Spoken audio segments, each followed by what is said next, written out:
Hello everyone. इस series में हम एमपीपीएससी असिस्टेंट प्रोफेसर 2017 का जो मैथमेटिक्स का पेपर था उसके सॉल्यूशन के बारे में डिस्कस करेंगे। और डिस्कस करने का तरीका यह रहेगा कि कुछ क्वेश्चंस किसी पर्टिकुलर टॉपिक पे रहेंगे और उस क्वेश्चन में अगर कोई फैक्ट्स, थ्योरम, रिजल्ट्स या और भी डायमेंशंस के हिसाब से कुछ अगर निकल के आता है तो उस पर भी विचार करेंगे। और मैं सभी एस्पिरेंट्स से इसमें अनुरोध करूंगा कि अपने शॉर्ट नोट्स ज़रूर बनाएं, क्योंकि शॉर्ट नोट्स बनाएंगे तो आपको लास्ट टाइम भी रिवीजन करने में बहुत हेल्प मिलेगी और ये बहुत ज़रूरी है। ये मेरा पर्सनल एक्सपीरियंस है। पढ़ाई तो हम सब करते हैं, अच्छे से करते हैं, लेकिन लास्ट टाइम पे रिवीजन ना होने की वजह से हमारा जो नंबर ऑफ क्वेश्चंस है वो बहुत कम हो पाते हैं। क्योंकि लास्ट टाइम जो पीएससी हुई थी, हम जिसमें अपियर हुए थे, उसमें 200 क्वेश्चंस आए थे और समय जो था वो 3 घंटे का था। यानी कि 3 घंटे मतलब 180 मिनट हमको 200 क्वेश्चन करने के लिए मिलता है। मतलब 1 मिनट से भी कम एक प्रश्न को हल करने में समय मिलता है हमको। तो उसको मैनेज करने के लिए कुछ फैक्ट्स, रिजल्ट्स, थ्योरम्स या फॉर्मूलाज, जो स्टैंडर्ड रिजल्ट्स है उनको हमको मेमोराइज भी करना है और शॉर्ट नोट्स के रूप में उनको लिखना भी है और उनको हमेशा देखते रहे, रिवाइज करते रहें। तो इससे आपका जो टाइम है, टाइम सेविंग बहुत अच्छा होगा और बाकी क्वेश्चंस में आप और ज़्यादा समय दे पाएंगे। ये बहुत इम्पोर्टेंट है। ये मैं एक्सपेरिमेंट के साथ आपसे बात कर रहा हूँ। ये मैं कर चुका हूँ और मैं आपको अपने बारे में थोड़ा सा बता देता हूँ। मैं भी जो पिछली 2017 की पीएससी है वो क्वालिफाइड हूँ और 5th रैंक भी थी मेरी। और वैसे मेरे पास एमपी सेट भी मैं क्वालिफाइड हूँ, नेट भी है और पीएचडी अवॉर्डेड भी हूँ। तो आप मेरी सलाह को अगर मानते हैं तो अपने शॉर्ट नोट्स ज़रूर बनाएं हर विषय के और उनको रिवाइज करते रहें। इस सीरीज में हम सबसे पहले स्टार्ट करते हैं लीनियर अलजेब्रा का जो एक टॉपिक है ऑर्थोगोनल मैट्रिक्स। उस पर बेस्ड एक क्वेश्चन आया हुआ है। उसका जो क्वेश्चन नंबर है वो 41 है। तो आइए शुरू करते हैं। क्वेश्चंस को हम कैसे करते हैं उसके जो और डायमेंशंस है या फैक्ट्स है उस पर डिस्कस करेंगे। देखिए क्वेश्चन नंबर 44 जो एमपीपीएससी 2017 का क्वेश्चन है। Square matrix A is orthogonal if. कोई मैट्रिक्स ए ऑर्थोगोनल होगा यदि ये 4 ऑप्शंस इसमें दिए हुए हैं। A into A inverse equals to I, A into A transpose equals to I, A inverse A transpose equals to I या none of this. ये एकदम बेसिक क्वेश्चन है, सीधा डेफिनेशन से रिलेटेड है। आपको पता होगा या हम इसमें डिस्कस कर सकते हैं कि कोई मैट्रिक्स ऑर्थोगोनल जब होता है जब वो ये कंडीशन फॉलो करता है, A into A transpose is equals to I. या इसको हम दूसरे तरीके से कह सकते हैं कि कोई मैट्रिक्स का जो इन्वर्स है अगर वो उसके ट्रांसपोज के बराबर है तो भी हम उस मैट्रिक्स को ऑर्थोगोनल मैट्रिक्स कह सकते हैं, कहते हैं। That is the definition of orthogonal matrix. फिर से रिपीट कर रहा हूँ, A into A transpose equals to I. अगर कोई मैट्रिक्स ऐसा सेटिस्फाई, इस रूल को सेटिस्फाई करता है या इसको सेटिस्फाई करता है, that means that matrix is said to be orthogonal. वो मैट्रिक्स ऑर्थोगोनल कहलाएगा। ये तो इस क्वेश्चन की बात हो गई। अब इसी पर बेस्ड और भी क्वेश्चंस आ सकते हैं। मैं जो आपसे अभी बात कर रहा था कि डिफरेंट एस्पेक्ट्स के बारे में, डिफरेंट डायमेंशन के बारे में बात करेंगे, तो वो और क्या क्या हो सकता है, यानी कि ऑर्थोगोनल मैट्रिक्स के बारे में और प्रॉपर्टीज क्या क्या हो सकती है, उसके और रूल्स क्या क्या हो सकते हैं। सबसे पहले बात आती है डिटर्मिनेंट ऑर्थोगोनल मैट्रिक्स का क्या होता है। तो आपको बता दूं कि इसका जो डिटर्मिनेंट होता है वो होता है +-1। अभी हम एग्जांपल से समझेंगे इसको, कोई मैट्रिक्स लेके, ताकि ये सारा रूल्स भी हम जस्टिफाई करेंगे कि ये ऑर्थोगोनल मैट्रिक्स के लिए सेटिस्फाई है या नहीं है।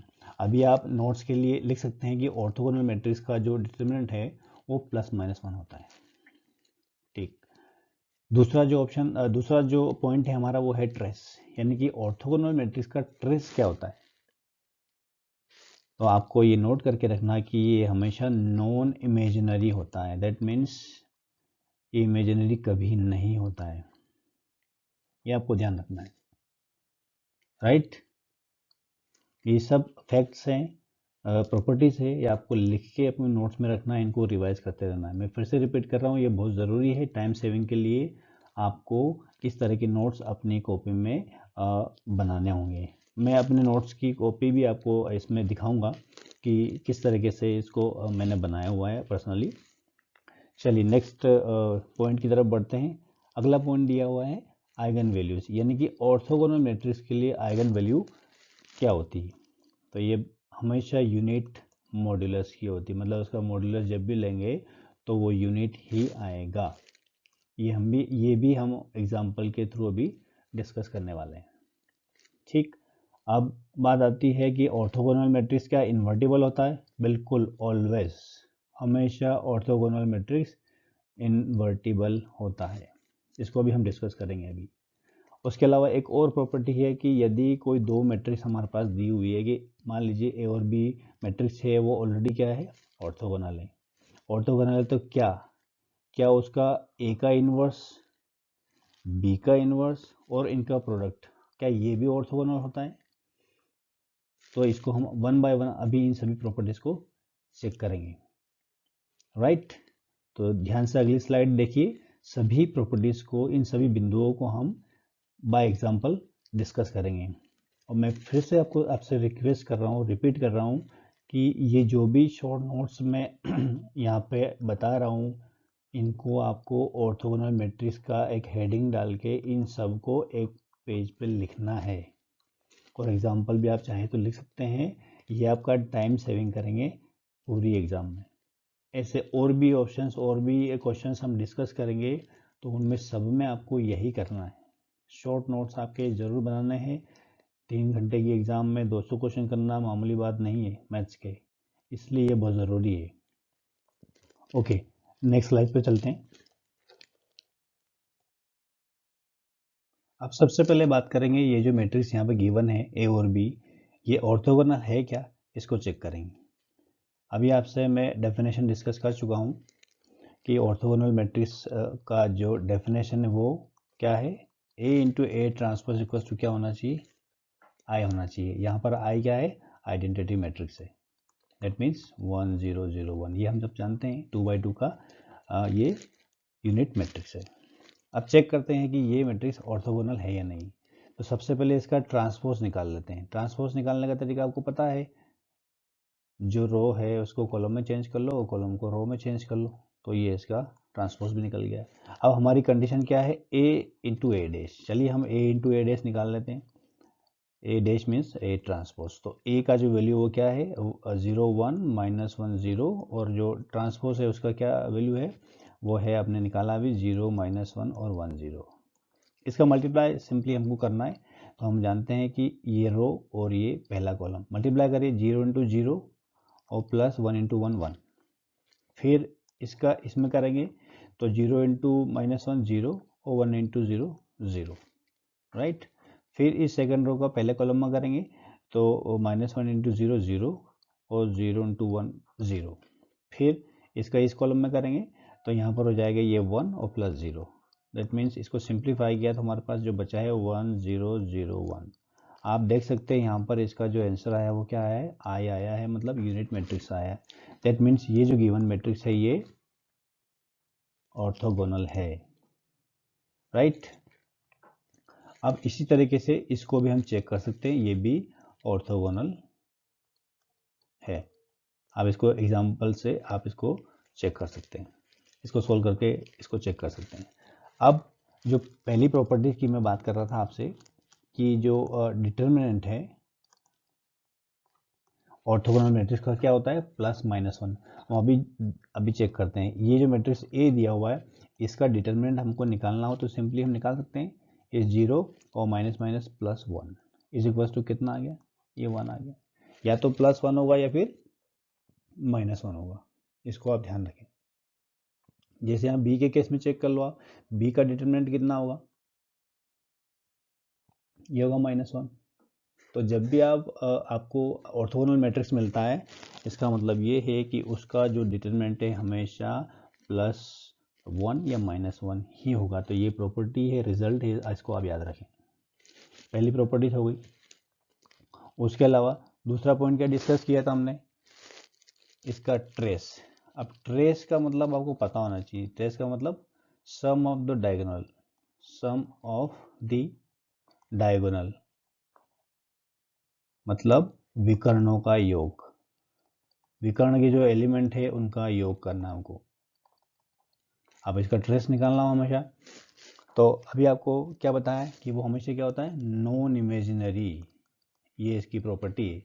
ऑर्थोगोनल मैट्रिक्स का जो ट्रेस है वो हमेशा क्या होता है, नॉन इमेजिनरी। तो नॉन इमेजिनरी मतलब इमेजिनरी नहीं होगा, उसके अलावा कोई भी वैल्यू हो सकती। तो आप इजीली इसका सम कर सकते हैं। इसका ट्रेस तो कितना आया, पहले का 0 आया, ए का trace of A equals to कितना है, 0 आया। ऐसे ही ट्रेस ऑफ अगर बी करें तो उसका ट्रेस कितना आएगा, इस मैट्रिक्स से निकालो सम ऑफ डायगोनल, इन दोनों का सम निकालना है हमको। तो कितना आएगा, ये भी 0 ही आएगा। चलिए अगली प्रॉपर्टी की तरफ बढ़ते हैं। अगला पॉइंट था हमारा इन्वर्टिबल। इन्वर्टिबल का मतलब ये है कि ऑर्थोगोनल मैट्रिक्स क्या इन्वर्टिबल होती है। तो मैंने जवाब लिखवाया था आपको, always, it is always invertible. मतलब इसका इन्वर्स जो है हमेशा एग्जिस्ट करेगा। इसको हम ऐसे भी देख सकते हैं कि मान लीजिए जैसे ये मैट्रिक्स ए है, ऑर्थोगोनल मैट्रिक्स, हम पिछले स्लाइड में चेक कर चुके हैं। तो इसका जो डिटरमिनेंट था वो कितना आया था, वो +1 आया था। +1 मतलब ये नॉट इक्वल टू 0 आया था। और अगर नॉट इक्वल टू 0 उसका डिटरमिनेंट है तो हम हमेशा जानते हैं इस चीज़ को कि वो हमेशा इन्वर्टिबल मैट्रिक्स होती है। इसी तरीके से अगर बी की बात करें, बी का अगर डिटरमिनेंट हम निकालें यहाँ पर तो कितना आएगा, -1 आएगा। दैट मीन्स ये भी क्या है, नॉट इक्वल टू 0। तो ये हमेशा क्या होती है, ऑर्थोगोनल मैट्रिक्स इन्वर्टिबल होती है। ये याद रखें आप, ये प्रॉपर्टी हो गई। इस रिजल्ट को आप याद रख लें कि ऑर्थोगोनल मैट्रिक्स हमेशा इन्वर्टिबल होती है, उसका इन्वर्स एग्जिस्ट करता है, राइट। इसके बाद अगला जो पॉइंट लिखवाया था मैंने आपको, इसके आइगन वैल्यूज। आइगन वैल्यूज क्या होगी इसकी आइगन वैल्यूज मैंने लिखवाया था आपको। इसकी आइगन वैल्यू हमेशा यूनिट मॉड्यूलस की होगी, यानी कि मॉड्यूलस लेने पर हमेशा वो यूनिट ही आएगा। ये याद रखें आप, ये भी डिस्कस कर लिया। अब एक और पॉइंट आपसे डिस्कस किया था कि अगर ए और बी दो मैट्रिक्स, अगर ए और बी दो मैट्रिक्स ये ऑर्थोगोनल हो तो क्या उनका प्रोडक्ट ए बी ये भी ऑर्थोगोनल होगा। ये आपसे मैंने डिस्कस किया था अभी, और भी डिस्कस किया था। क्या है उसका इनवर्स, क्या बी का इनवर्स ऑर्थोगोनल होगा। तो हम इसको भी बाय एग्जांपल अभी देखेंगे इन ही दो मैट्रिक्स के थ्रू, क्योंकि हम चेक कर चुके हैं कि दोनों मैट्रिक्स क्या है, ऑर्थोगोनल है, राइट। तो इसको अगली स्लाइड में समझते हैं कि इनका प्रोडक्ट भी क्या ऑर्थोगोनल होगा, देखते हैं। हमने दो मैट्रिक्स ले ली यहाँ पर, ए और बी, जो दोनों क्या है, ऑर्थोगोनल है। अब चेक करते हैं आइए कि इनका जो प्रोडक्ट है ए बी वो भी ऑर्थोगोनल होगा क्या। चलिए, तो ए जो हमारे पास अवेलेबल है 0 1 -1 0, और ऐसे बी क्या अवेलेबल है -1 0 और 0 1, ये दोनों अवेलेबल है।